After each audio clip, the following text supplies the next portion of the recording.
Hello student.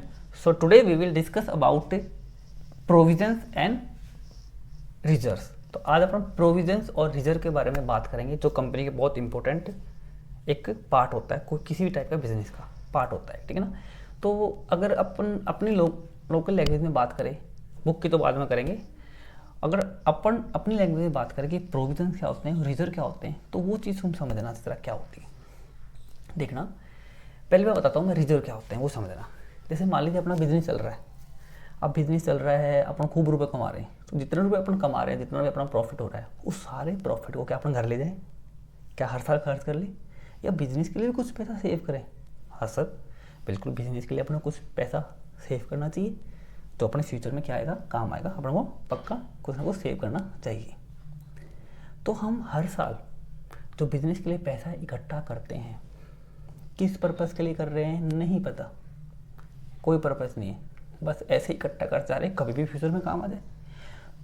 तो कोई भी पैसा आप इकट्ठा कर रहे हो अपने बिजनेस की फ्यूचर सेविंग के लिए, सेविंग कर रहे हो फ्यूचर के लिए, और फिक्स नहीं है, जहाँ भी जरूरत पड़ेगी वहाँ पैसा लगा देंगे, कल को बिजनेस भी है, कोई भी प्रॉफिट लॉस हो जाए कर लेंगे, कोई दिक्कत नहीं है। तो जब आप पैसा इकट्ठा कर रहे हो, कोई फिक्स चीज़ नहीं है, तो वो होते हैं आपके रिजर्व। रिजर्व मतलब आप ऐसे ही पैसा इकट्ठा करते जा रहे हो।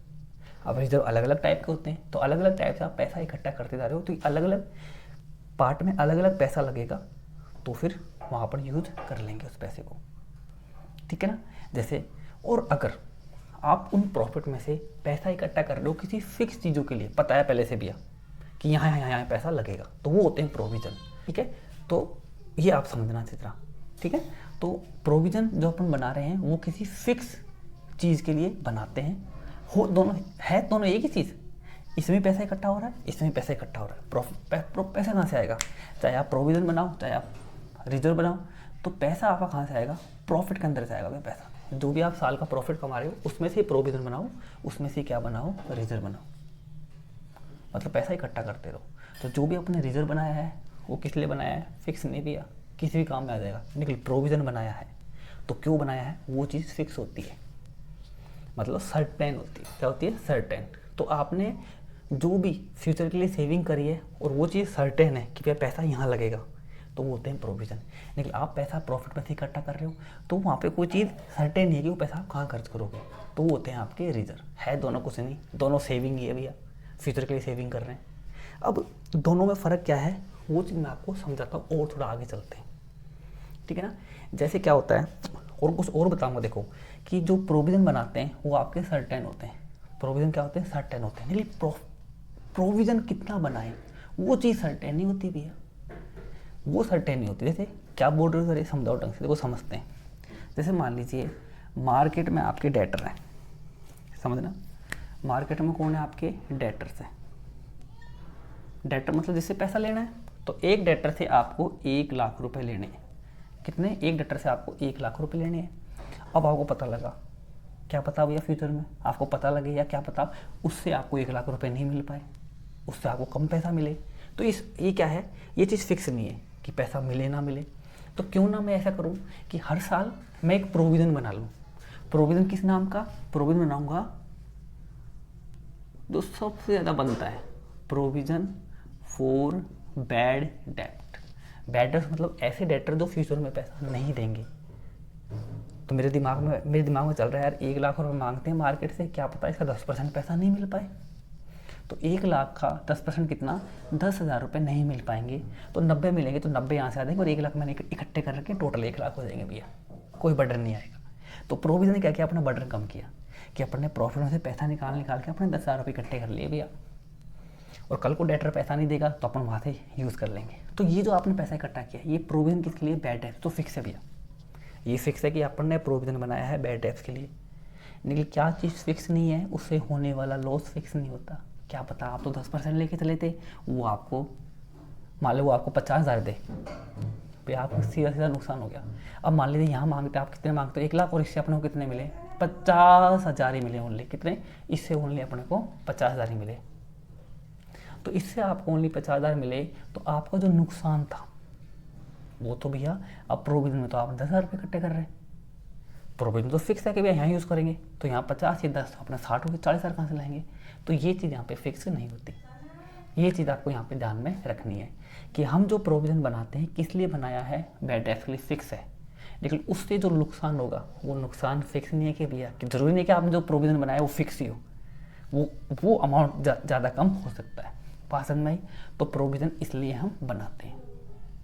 तो अपनी बुक में दे रखा है कि प्रोविज़न किस किस लिए बनाते हैं। तो एक तो हो गया, देखो जैसे आपने अभी तो एक तो मैंने अभी बताया, एक क्या होता है प्रोविज़न फॉर बैड डेब्ट्स, कि बैड डेब्ट्स से जो प्रोविज़न होगा उसके नुकसान के लिए आपने यहाँ पे 10,000 का प्रोविज़न बना लिया, मामला ख़त्म होता है। ठीक है, ये मामला आपका यहाँ पे ख़त्म होता है।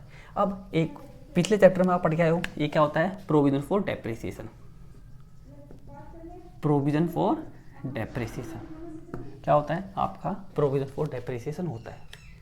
तो प्रोविज़न फॉर बैड डेब्ट्स मैंने क्यों बनाया कि जो नुकसान हो जाएगा तो यहाँ से पैसा निकाल के मिला के अपन इकट्ठा कर लेंगे। प्रोविज़न फॉर डेप्रिसिएशन क्यों बनाया, क्योंकि वो पैसा डेप्रिसिएशन के नाम का अपना प्रोविज़न में इकट्ठा कर रहे हैं, तो कल को फ्यूचर में जाके मशीन खरीद लेंगे भैया। अब मशीन मैं हर साल 10,000 रुपये प्रोविज़न में इकट्ठे कर रहा हूँ, तो 10 साल में 10 लाख 1 लाख इकट्ठे हो जाएंगे। फिक्स है कि हम वो पैसा मशीन में यूज़ करेंगे, फिक्स है। लेकिन क्या पता मशीन महंगी हो जाए, तो वहाँ कितने पैसे लगेंगे वो फिक्स नहीं है। तो प्रोविज़न यहाँ पे फिक्स है कि किस लिए बना रहे हो, लेकिन उसमें एक्चुअल में कितना पैसा लगेगा वो चीज़ फिक्स नहीं होती। ठीक है ना। और एक अपनी बुक में दे रखा है प्रोविज़न फॉर टैक्स होता है, प्रोविज़न फॉर टैक्सेशन का, तो यानी टैक्स पेमेंट करने के लिए पैसा इकट्ठा कर रहे हैं अपन। कई बार इनकम होती है ज़्यादा तो इनकम पे टैक्स ज़्यादा बनता है, ठीक है ना। और कई बार आपको पैसा इधर उधर लगाना पड़ जाता है, तो टैक्स जमा करने के लिए पैसा नहीं बचता, तो आप पहले से हर साल पैसा इकट्ठा कर लिया तो टैक्स का पेमेंट कर देंगे, सिंपल सी बात है। और एक अपनी बुक में दे रखा है प्रोविज़न फॉर डिस्काउंट। देखो बहुत सारे प्रोविज़न होते हैं, तो किसी का भी नाम लो, देखो रटने की जरूरत नहीं है। प्रोविज़न फॉर डिस्काउंट दे रखा है। अब प्रोविज़न फॉर डिस्काउंट क्या होता है, किसी रेटर से 1 लाख रुपये मांगते हैं, वो पैसा दे नहीं रहे, तो हमने उनको डिस्काउंट दिया 10,000 का, उनसे 90,000 ले लिया, मिल गया पैसा। कल को वो डूबता तो वहाँ 10,000 रुपये नहीं मिले, तो वो डिस्काउंट हो गया, वो नुकसान हो गया, तो उसके लिए मैंने पहले से पैसा इकट्ठा कर रखा है, यहाँ से मिला लेंगे भैया। तो कुल मिला के सिंपल सी बात है, मैं आपको कितने ही नाम गिनाऊँ वो रटना नहीं है।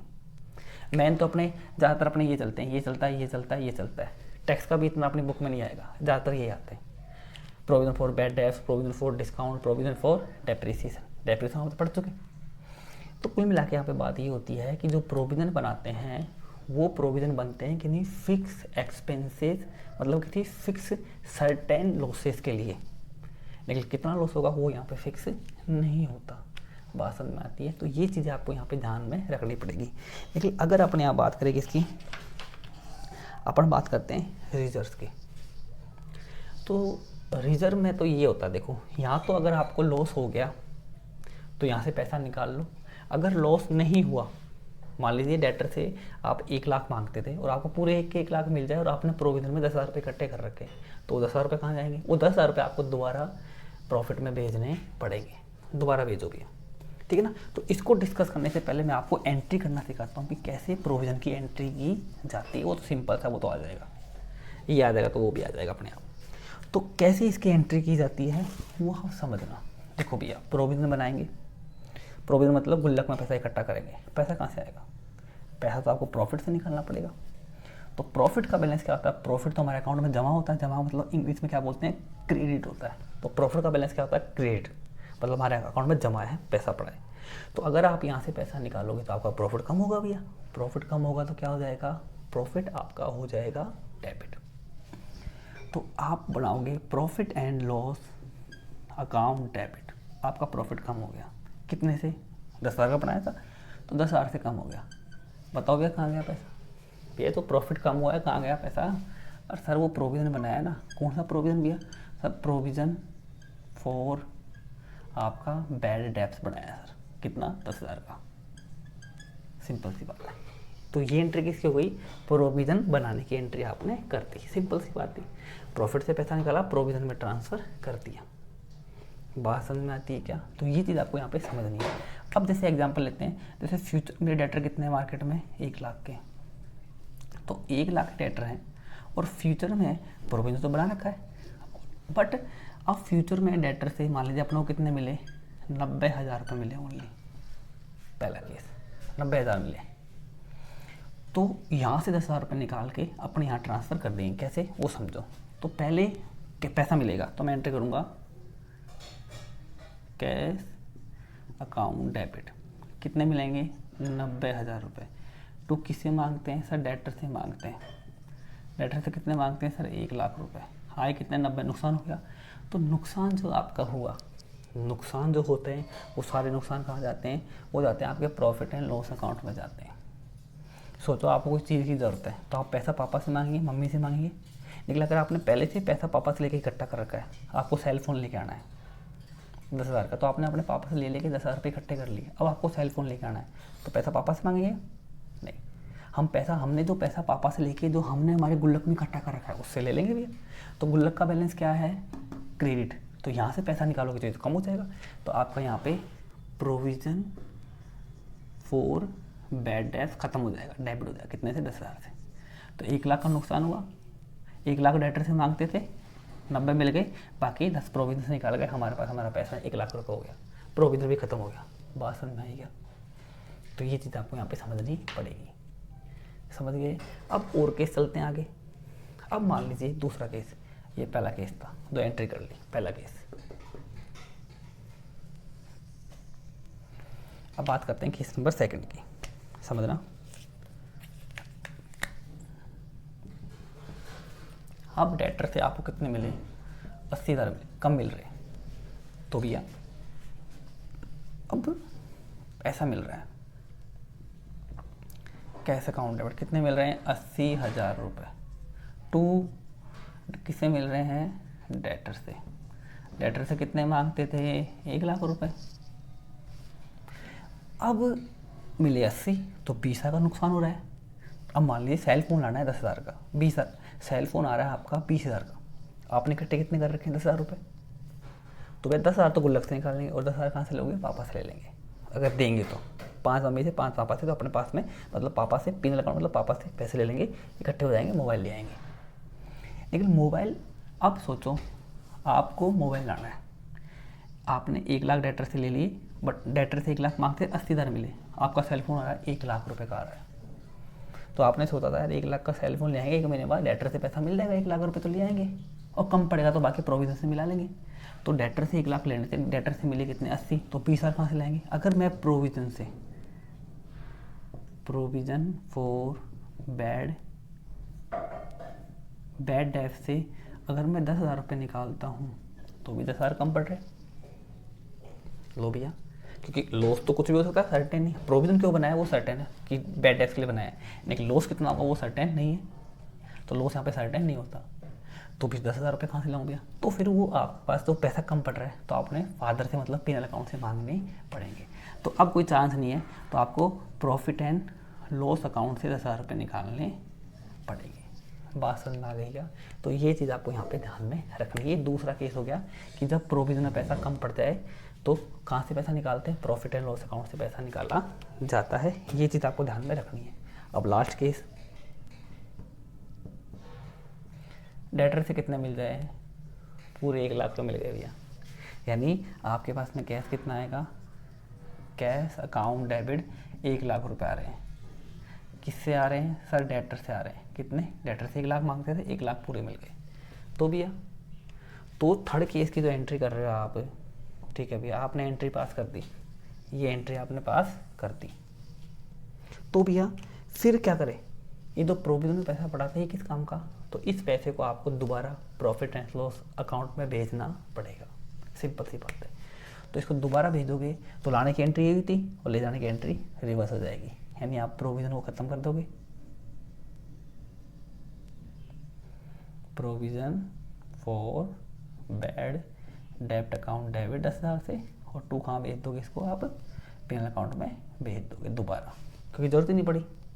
हमारे डेटर से अभी एक केस नंबर अगर 4 होता कि डेटर से कितने मिलते 95 मिलते, 95 मिलते तो क्या एंट्री होती, कैश कितना आता 95 आता, डेटर 1,00,000 के, तो 5,00,000 का नुकसान हो रहा है। तो प्रोविजन से अपने 5,00,000 रुपये निकाल, 5,000 रुपये सॉरी, कि डेटर कितने 1,00,000 के निकल, कितना मिल रहा है उससे 95 मिल रहा है। तो अपन प्रोविजन से कितने रुपये निकालते, 5,000 रुपये निकालते, फिर भी प्रोविजन में 5,000 बचते, तो वो बाकी 5,000 रुपये अपन पिनल अकाउंट में भेज देते। बात समझ में आई क्या। तो ये बात हो गई किसकी, प्रोविज़न बनाने की, कि प्रोविज़न बनाओ भैया, जिस काम में लिया उस काम में यूज़ करो। ठीक है, कम पड़ रहा है बनाने के बाद ही तो पिनल अकाउंट से निकाल लो। और ज़्यादा पड़ रहा है, सॉरी पहली बात तो ज़्यादा पड़ रहा है तो पूरे पैसे को पिनल अकाउंट में भेज दो, और यूज़ कर रहे हो फिर भी कुछ बच रहा है तो भी पिनल अकाउंट में भेज दो। यानी कुल मिला की बात यह है कि पापा से लेके पैसे इकट्ठा कर लो और फिर जहाँ पड़े तो खर्च कर दो, कम पड़ रहा है तो पापा से और ले लो। और अगर खर्च करने के बाद अगर पापा का पैसे बच रहे हैं, सेलफोन 10 का लाना था 5 का है तो बाकी 5 पापा को दे दो भैया, होता तो वैसा ऐसा है नहीं, ठीक है, ऐसे काम करना है। तो ये बात किसी हो गई, प्रोविज़न की बात यहाँ पे हो गई, ठीक है। अब बात करते हैं अपन किसकी, रिजर्व बनाने की। तो देखो हम रिजर्व बनाते हैं ना नॉर्मली, ठीक है, हम क्या बनाते हैं, रिजर्व बनाते हैं। अब बहुत सारे रिजर्व दे रखे हैं क्वेश्चन में, तो रिजर्व के लिए ऐसा कुछ नहीं होता, रिजर्व के लिए ऐसा कुछ नहीं है अपने कोर्स में देने का। पहली बात तो रिजर्व कैसे बनते हैं, खाली वो एंट्री अपने को समझनी है। रिजर्व कैसे बनते हैं, केवल वो एंट्री अपने को यहाँ पे समझनी है। तो मेन चीज़ मैंने आपको बता दी, क्वेश्चन लगभग इसके आते हैं, रिजर्व के अपना इतना नहीं आता, क्योंकि रिजर्व में तो अपना पैसा इकट्ठा कर रहे हैं, कोई सर्टेन नहीं है भैया, वो पैसा इकट्ठे करते रहो, कभी फ्यूचर में पैसे की कहीं जरूरत पड़ेगी तो वहाँ अपन यूज़ कर लेंगे। तो बस इसमें चीज़ें क्या समझनी है वो समझ लो कि जितने भी हम पैसे कमाते हैं, 2 टाइप का पैसा कमाते हैं, प्रॉफिट 2 टाइप के होते हैं। एक होते हैं कैपिटल प्रॉफिट, असेट्स को बेचने से पैसा आ गया तो हम बार बार नहीं आता, इन रेगुलर बेसिस, रेगुलर नहीं होते, वो कैपिटल प्रॉफिट होते हैं।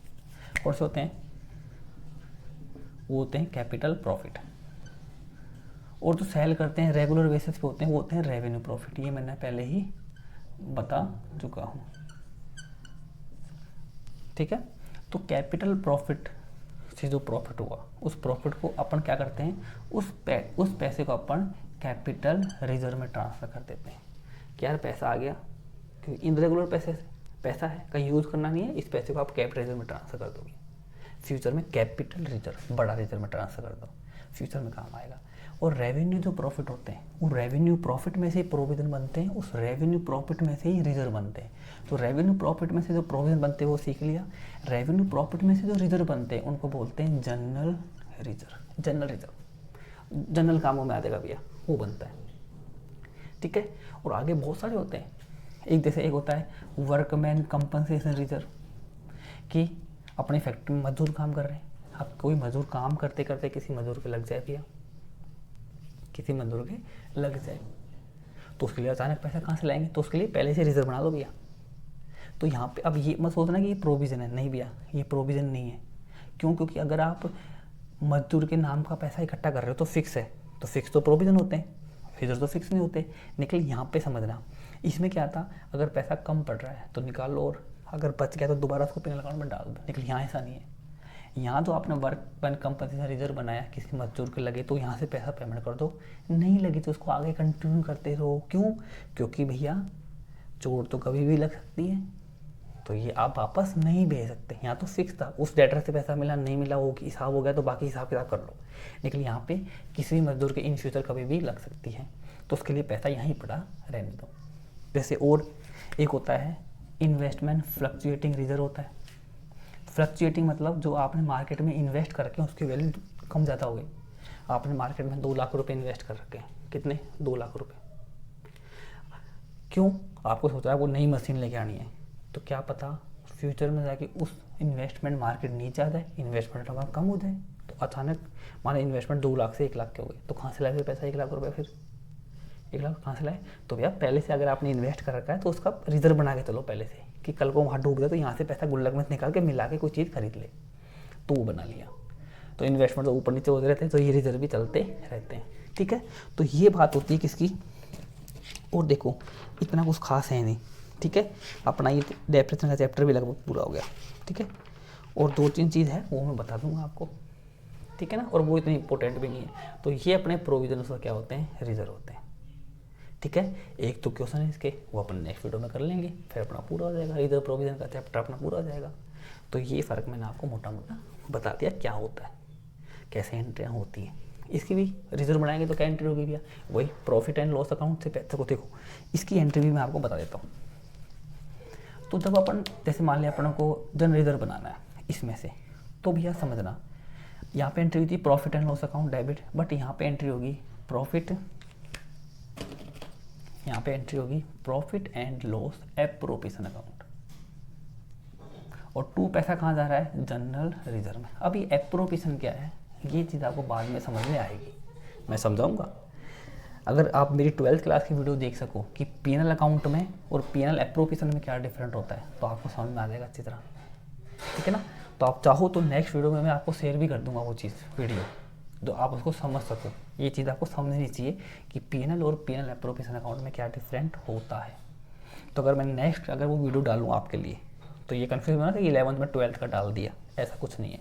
आप उस वीडियो को देख के समझ सकते हो कि पीएनएल और पीएनएल एप्रोप्रिएशन में क्या डिफरेंट होता है, कि प्रोविज़न बनते हैं पीएनएल अकाउंट से, और जो एप्रोप्रिएशन जो रिजर्व होते हैं वो रिजर्व कहाँ से बनते हैं, पीएनएल एप्रोप्रिएशन अकाउंट से बनते हैं। तो ये डिफरेंट भी ध्यान रखना। ऐसा क्यों होता है मैं सिखाऊंगा आपको आगे, रटने वाली बात ही नहीं है।